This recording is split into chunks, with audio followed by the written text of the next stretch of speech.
தெரியுது இவங்களுக்கு நல்லா லூஸ். இவங்க பிஸ்கட் தருவாங்க காலையிலேயே. இங்கே வரிசையாக இருக்கா பார்த்துக்க. எம்பிட்டு காக்கான்னு பாருங்கள். இது வரைக்கும் எப்படியோ ஒரு 50 காக்கா வந்துட்டு போயிருக்கோம்.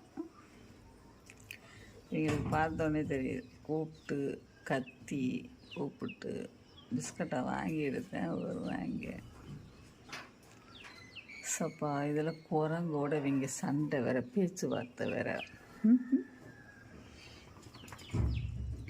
அந்த அன்றைக்கி இது பாருங்க, 50 காக்காய் இங்கே வந்து பிஸ்கட் எடுத்து போயிட்டு தின்னுட்டு. அந்த வருது இருக்கு குரங்கு. அங்கே வந்து சாரம் பூசு. இந்தா பா பா விடுமா. குட் மார்னிங் சொல்லிட்டு